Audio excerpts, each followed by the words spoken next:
Call the member for Gellibrand. Thank you, Deputy Speaker. I thank the member for moving this motion. Protecting ourselves in the digital age is a challenge that most Australians, young and old, are still coming to grips with. So ThinkUKnow, a free program of cyber safety presentations for parents, carers, teachers and students, is a valuable resource. It's pleasing to see the initiative was a partnership of the AFP, the Commonwealth Bank, Microsoft and Datacom, working closely with state and territory police and Neighbourhood Watch Australasia, because government, business and the general public all benefit from a more secure and resilient infosecurity environment. So collaborations of this kind are important. ThinkUKnow presentations address themes including reputation management, bullying, sexting, grooming, online gaming, privacy management, identity theft, how to protect your devices and what to do when things go wrong. But Australian children aren't the only ones who need to educate themselves about how to protect themselves online from online risks. To this end, I encourage all members and staff to participate in the cyber security training currently being offered by the Department of Parliamentary Services, because in recent times, members of Parliament and their staff and campaign volunteers have become prominent targets for cyber threats. All MPs should understand that infosecurity isn't just a matter for ministers and our security agencies. InfoSec isn't about protecting classified government information anymore.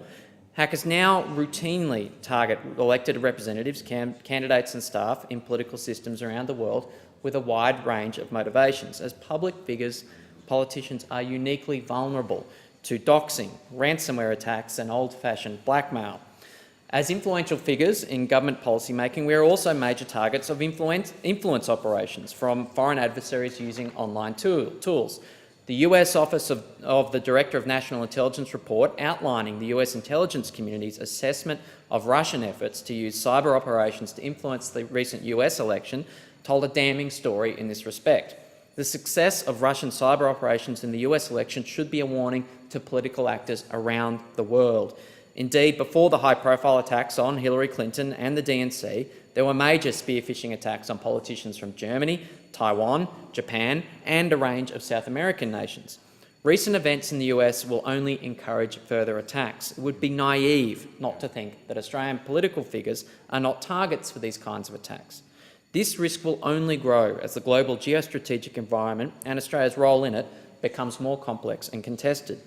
Now, despite the periodic release of much ballyhooed cybersecurity strategies, little of this has seeped into the consciousness and, more importantly, into the behaviours of people working in and around Australian politics.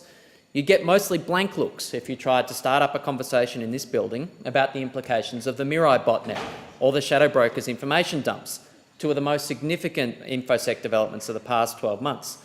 The real-world impact of the WannaCry ransomware worm has attracted some attention in this chamber, thanks to its significant impact on the UK National Health Service.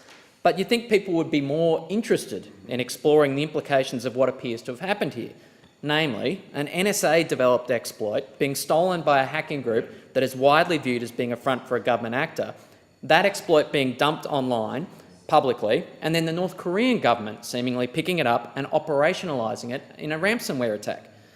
Now, it's only a matter of time before we see our own political InfoSec scandals. Indeed, we've already seen evidence that online security of MPs has been compromised.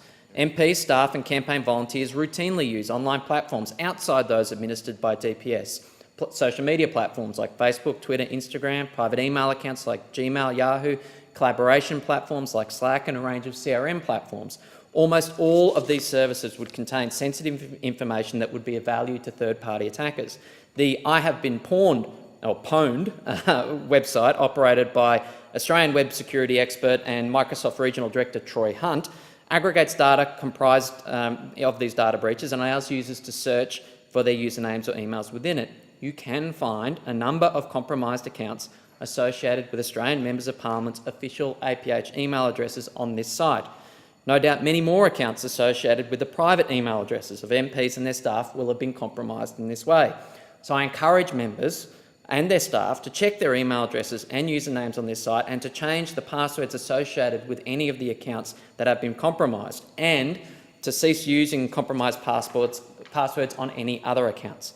To build resilience against online threats across our political system, we need to invest in awareness, competence building and information sharing about attacks within the political community.